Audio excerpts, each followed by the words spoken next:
we talk about chapter 1, chapter 2. Pero ngayon, pupunta tayo sa chapter 3 ng Aklat ng mga Gawa. At ito ang title ng sermon natin this morning. Can we read together? Malayang Pagsamba. Malayang Pagsamba. Tingnan natin yung larawan ng templo sa Jerusalem. Nung hindi pa siya nagigiba. Hindi pa siya nawawasak ng mga Romano. No? AD 70, nung hindi pa, yan ang itsura. So, bukod sa templo, of course, this is the temple. Ang pinakaunahan is the most holy place. Then the holy place, and then the whole temple court. No? Yan, temple court. Yan ang kabuuan ng templo ng Jerusalem. No? The Jerusalem Temple. Okay? At diyan ginagawa ang pagsamba ng mga Hudyo. Dahil, according to them, temple is the symbol of God's presence. No? Simbolo ng presensya ng Diyos. Kaya nga po, ang invitation nila lagi, come to the hill of Zion. Kasi nandun yung templo. Come. That's the invitation. How to worship God? We need to come. Okay? Doon sa templo yon sa Jerusalem. Kaya noon, ang pagsamba, hindi pwede gawin kung saan-saan lang. Dahil ang pagsamba, doon lang sa templo. Diba yung si Jesus, kausap yung babaeng Samaritana. At sabi niya, di ba kayo mga Samaritano, sabi niya doon lang sa bundok ng Hebron ba yan? Pero kami mga Hudyo, dito lang sa Jerusalem. At yun ang paniniwala nila, walang totoong pagsamba sa labas ng templo ng Jerusalem. Pero, ibang plano ng Diyos. Ang plano, number one, na nais ng Diyos, ay magkaroon ng malayang pagsamba kahit saan, ang lahat ng tao, mula sa lahat ng bansa, at mula sa lahat ng uri ng tao, ibig sabihin, mayaman o mahirap. Kasi kapag lahat ng bansa, that is horizontal, no? Horizontal, lahat, kahit anong lahi pwede sumamba. Kapag uri ng tao, yung social status mo, vertical, no? Mayaman o mahirap, may pinag-aralan o wala, lahat ay dapat sumamba. That's the plan of God. Yun ang plano ng ating Diyos.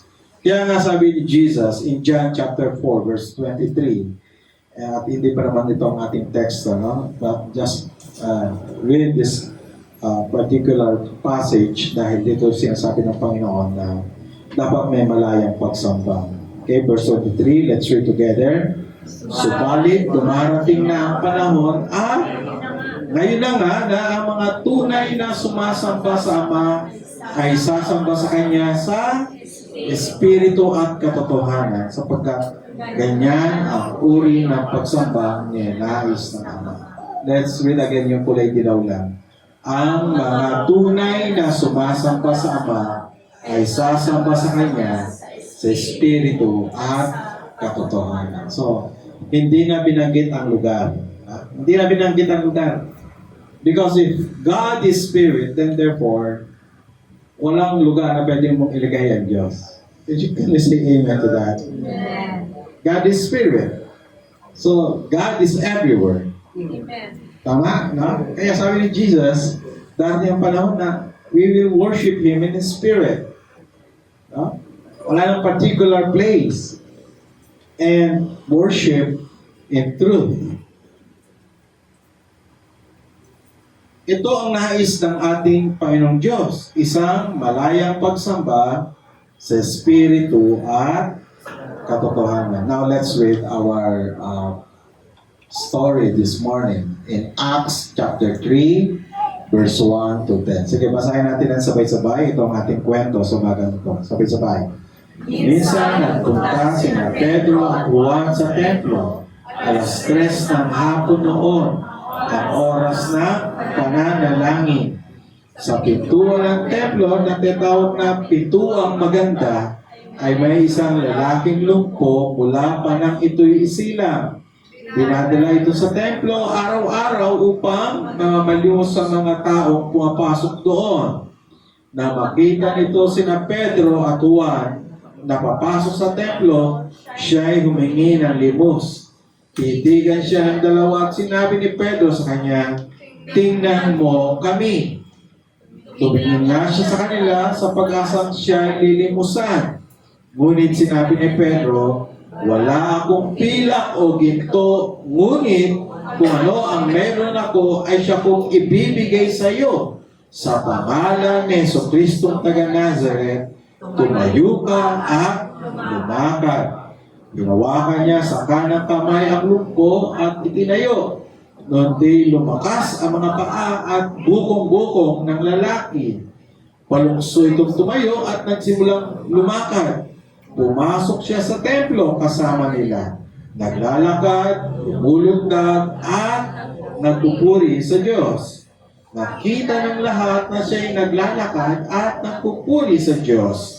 Nang makilala nilang siya ang pulubing dati, nakaupong namamalimos sa pintuang maganda ng templo, namanha sila at nagtaka sa nangyari sa kanya. Yeah. Magandang storya po, no? What a story. Napakagandang story.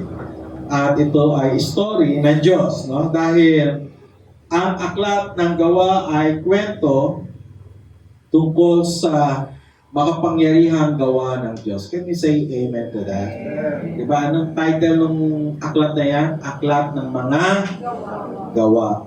Gawa ng makapangyarihang Diyos. Kaya hindi ito tungkol kay Peter, hindi rin ito tungkol kay Paul, kundi tungkol sa Diyos. Amen? As you read Book of Acts, bantayan nyo ano ginagawa ng Panginoon. Hindi yung ginagawa ng tao lang. Kasi minsan pa, basta tayo ng mga storya, yung ginagawa ng tao. Pero ang bantayan natin, ano ang ginagawa ng Diyos. At sa storya ito, ano ba ang ginagawa ng Diyos? No? This New Testament book is not just Acts of the Apostles, katulad sinabi ko, nor Acts of the Church. Instead, this is Acts of the Sovereign God. Ito'y gawa ng makapangyarihang Diyos. Again, ito yung pinag-uusapan natin, no?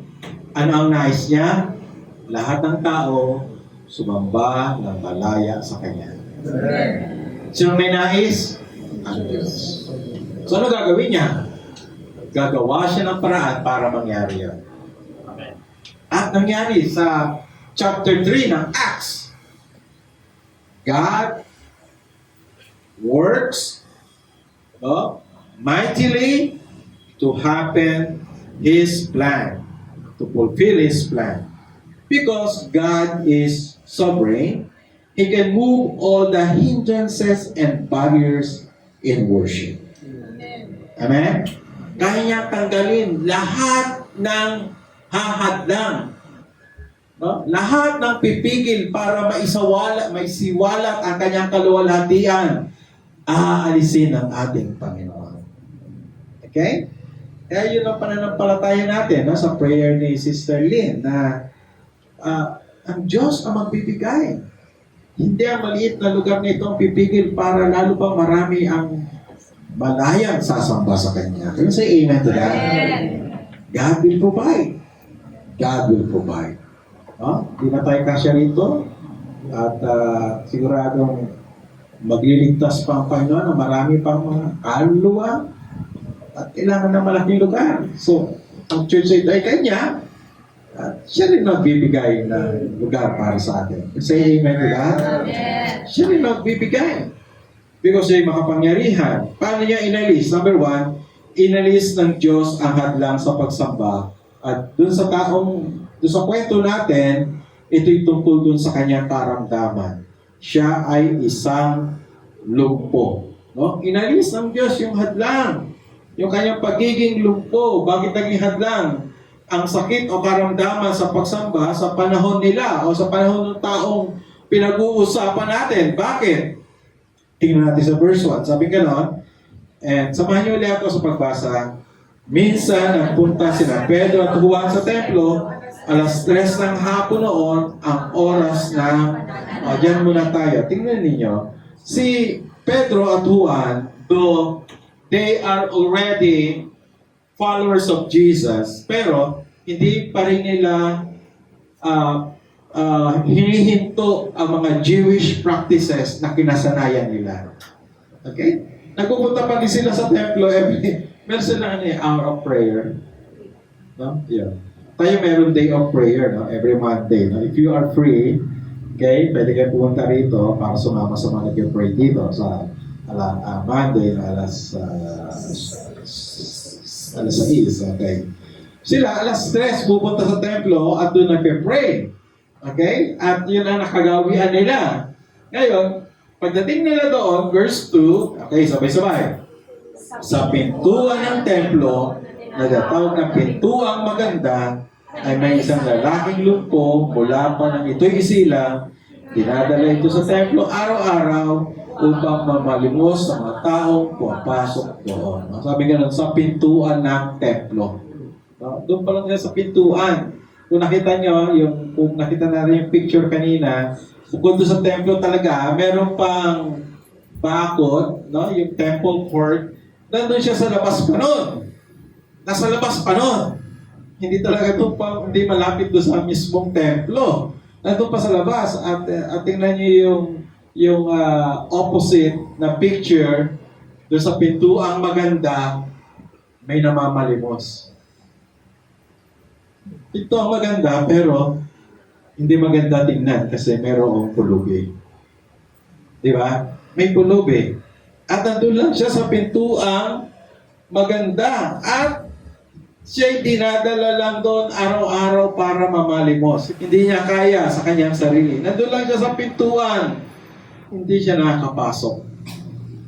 Dahil siya'y isang lumpo. No? Hindi lahat ay pwede pumasok. Yun yung masakit. Yun ang masakit sa kanilang practices. Hindi lahat pwede pumasok sa temple. Hindi lahat pwede sumamba sa loob ng temple dahil meron silang batas na bawal pumasok at sumamba sa temple ang may karamdaman katulad ng lalaking lumpo. Diba? Kaya yung 10 ketongin, naalala niyo yung 10 ketongin?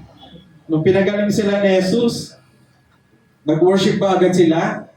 Hindi. Ano sabi ni Jesus? Magpa-check up muna kayo sa mga Pariseyo. Pag sinabi ng Pariseyo, pwede na kayo pumasok sa templo, makakapasok kayo. Pag hindi, sinabi lang hindi. Sila nagbibigay ng pahintulot. At dito, yung lumpo, hindi pinahintulutang pumasok, doon lang siya sa pintuan, dahil siya ay may karamdaman. Yung karamdaman niya at yung batas nila ang pumigil sa kanya para sumamba ng malaya sa Diyos. Dahil sa karamdaman ng lumpo, hanggang pintuan lang siya ng templo. No? Hindi mangyayari sa COH yan, no? Kapag may sikon ka, doon ka lang sa CR. Buksan lang namin yung pintuan para marinig yung sermon. Walang ganon. Lahat malayang makakasamba. Can you say amen to that? No? Hanggang pintuan lang siya. Kaya, ano gagawin niya? Mamalimos na lang siya. Kasi sa mga Hudyo, ang pamamalimos ay bahagi ng religious practice. Para mga Muslim, part yun ng kanilang religious practice. Hindi siya masama. Sa atin, parang tingin natin pamamalimos ay hindi dapat yan. Hindi. Pero yan, bahagi ng religious practices nila. Kaya, namamalimos na lang siya. Kaya ang mga may kapansanan, kasama pala ako doon. Alam niyo ba meron na akong PWD card? First day ko lumabas ng hospital, binigyan agad ako ng PWD booklet. At nagagamit ko sa mga pagkain. Laki nun. Alam ko, mga 100 din minsan ang 100 din nababawas. Pero kung ako nabuhay noon, hanggang labas lang din ako ng templo.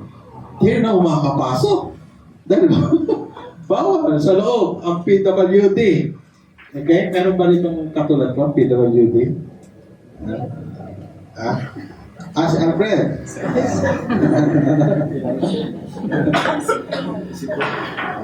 Kaya ang mismong batas ng tao ang hadlang sa marami pang pwedeng makasamba sa Diyos. No? Tao lang, tao. Minsan mas mahigpit pa ang tao sa Diyos. Hello? Hello? Minsan mas mahigpit pa. May lugar na pag nakapantalo ng babae, hindi pwede pumasok. May ganong church. Nakapunta na kayo sa ganong church? Nakapantalo ng babae, bawal. Maiksi ang buhok ng babae, bawal. Diba? Pag mag-tuck-in ka, bawal. Ganun. So, ito yung mga ginawa ng tao para pigilin ng iba sa malayang pagsamba. Anong ginawa ng Diyos para magkaroon ng malayang pagsamba? Tinanggal ng Lord ang discrimination laban sa mga mahirap at kabilang din yung mga person with disabilities. No? Na-discriminate sila. Na-discriminated sila. Hindi sila pwede. Okay? Pinagaling ng Diyos ang lumpo sa pamagitan ng himala. Dahil mahal ng Panginoong Hesus ang mga mahirap na sa Kanya lamang umaasa. Amen? Amen. Mahal ng Diyos ang mga mahirap. Mahal ng Diyos ang mga naghihintahos. Okay? At yun ang ginawa niya. Para itong taong ito ay makasamba sa Kanya, tinanggal ng Diyos yung barrier. Tinanggal ng Diyos yung hindrance sa pagsamba sa pamagitan ng himala. And again, sabi ko nga kanina, God is sovereign and He can remove all the barriers, all the hindrances. Can you say amen to that? Amen. Kaya niya tanggalin. Gusto mo sumamba, pero may hadlang, lumapit ka sa Diyos, aalisin niya yung hadlang na yun. Amen. Okay? God will remove those things that hindrance you to worship Him. Sabi nyo sa verse 6, and let's read again together. Ngunit sinabi ni Pedro, wala akong pilak o ginto, ngunit kung ano ang mayroon ako, ang siya kong ibibigay sa iyo. Sa pangalan ni Jesucristo taga Nazaret, tumayo ka at lumakad. Verse 7, hinawakan niya sa kanang kamay ang lumpo at itinayo. Noon din lumakas ang mga paa at bugong-bugong ng lalaki. Can you say amen to that? Amen. Tanggal yung unang hadlang. What is the first hindrance? Yung kanyang sickness. At yun din ay kinakatwiran ng mga taga-templo. Dahil may sakit ka, hanggang diyan ka lang. Tinanggal ng Diyos. So malaya na siya. Pero meron pang isang hadlang. At ito yung ginawa ng Diyos. Inalis ng Diyos ang hadlang sa pagsamba at yun yung takot sa puso. May takot sa puso yung lalaki. Dahil dito, makita natin sa verse 2a sa Pinoy version, at ito magbabasa natin, no? Taglish kasi ito eh. Let's read together. Sa pintuan ng temple, yung tinatawag na beautiful gate, may isang lalaki doon na hindi nakakalakad since birth. Since birth. At alam ko lang, walang girlfriend, boyfriend since birth. Pero siya, lumpo since birth.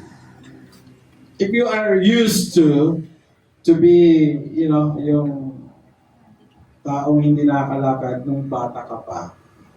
Ako nga, nung hindi nakalakad dahil sa na-stroke ako, and I will try to walk again. May takot ako eh.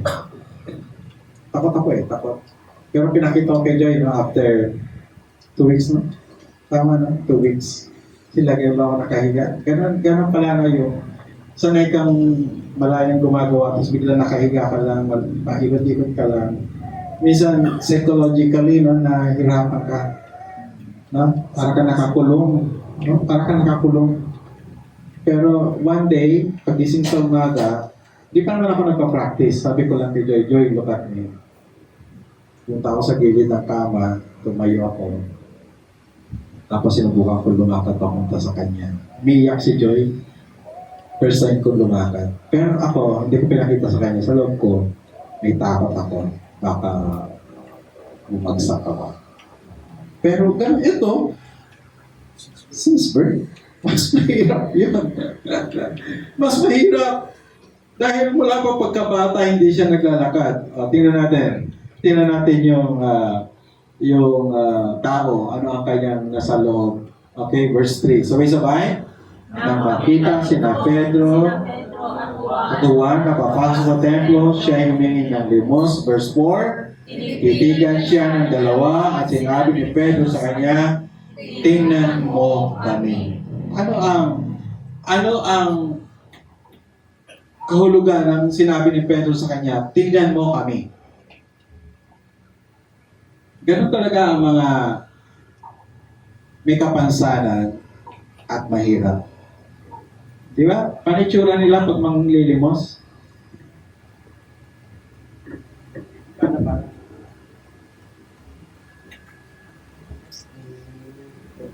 Parang awa na po. Pagkain lang po.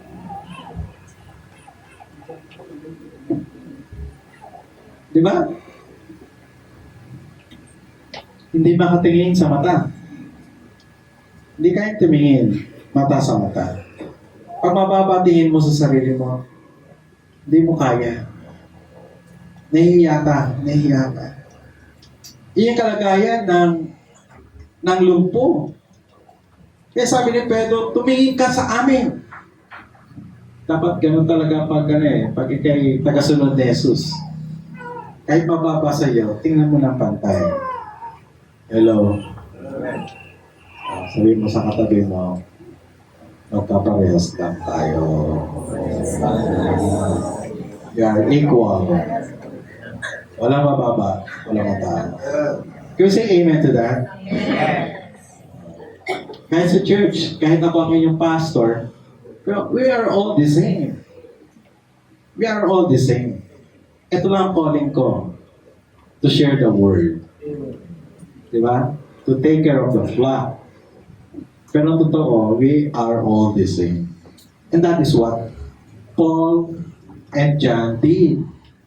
Tingnan mo kami sa mata. Parehas lang tayo. Huwag kang mag-alala. Huwag kang matakot. Huwag kang matakot. Di ka namin huhusgahan. Kaya nga dapat huwag judgmental. Sinabi sa katabi mo, huwag kang judgmental.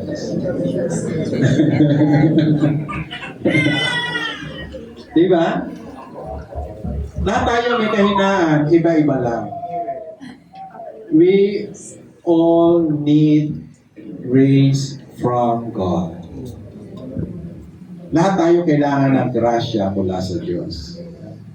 At yan sabi ni Pedro, doon sa lalaki, tumingin ka sa amin.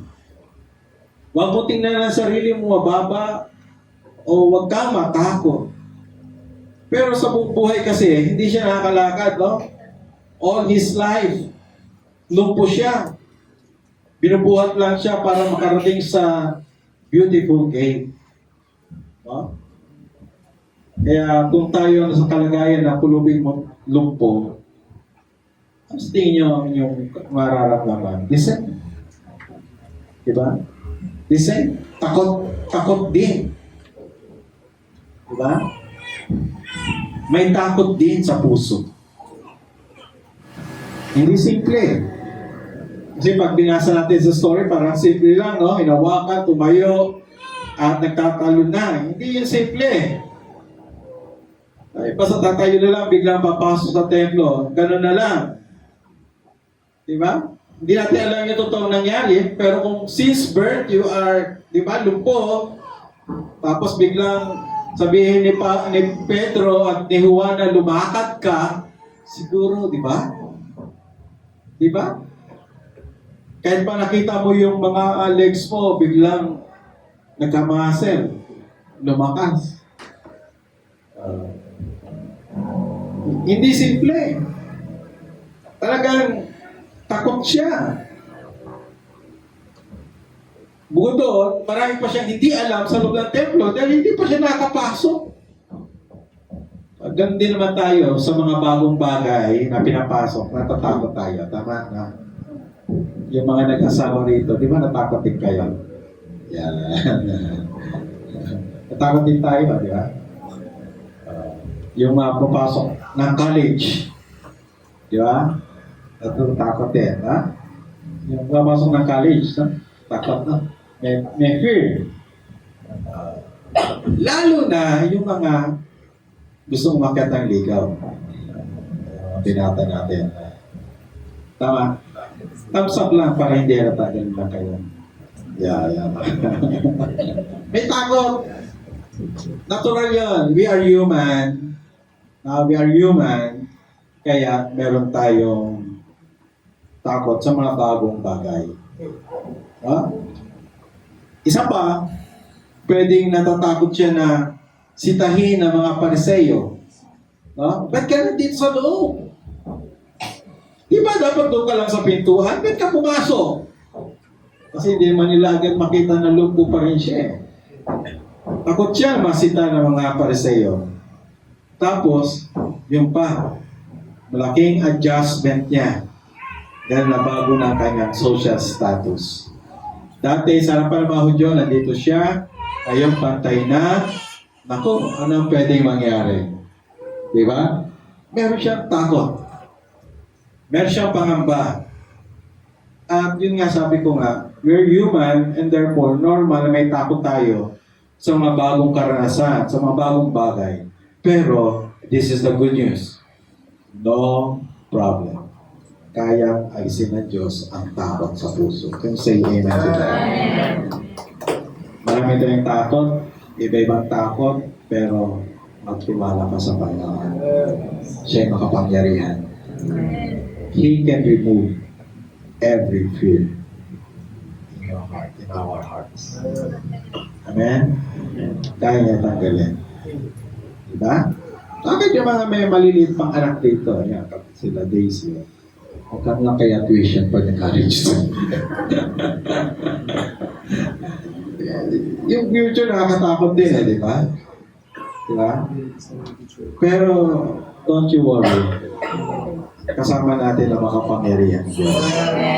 Dahil sa lubos na kagalakan kaloob ng Diyos, natanggal ang takot sa kanyang puso. Yung pangalawang hadlang, inalis ng Panginoon. Ang malayang pagsamba, again, plano ng Diyos. Kalooban ng Diyos. Kaya, siya mismo ang magbibigay ng kalayaan sa mga nagnanais lumapit para sumamba sa Kanya. Amen. Amen? Amen. We can worship God with freedom. Amen. May kalayaan. Okay, tayo lahat tumayo. Nanalangin sa Panginoon.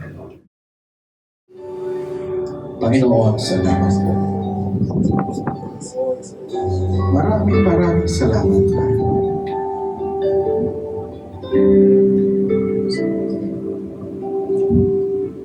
Kayo ang gumawa ng bagay na hindi kayang gawin ng tao.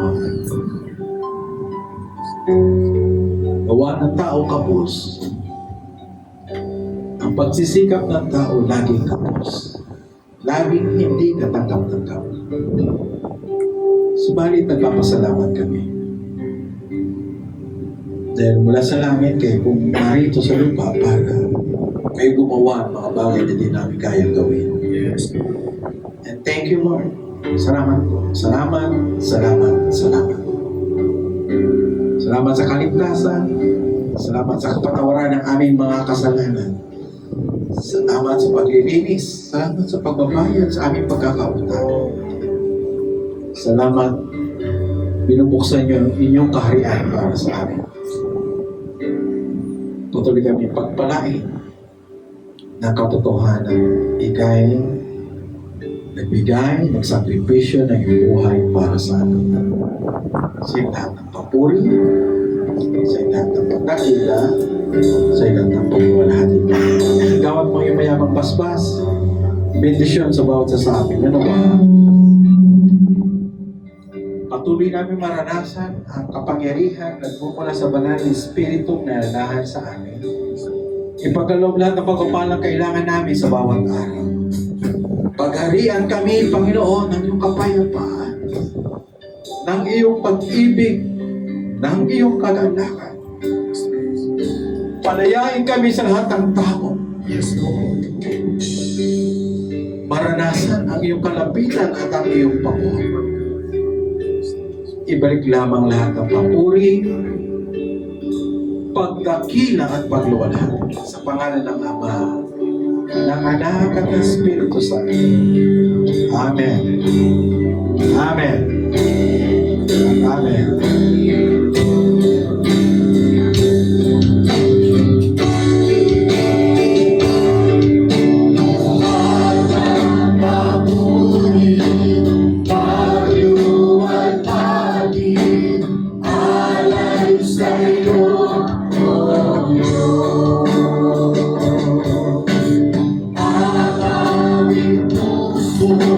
Ang aming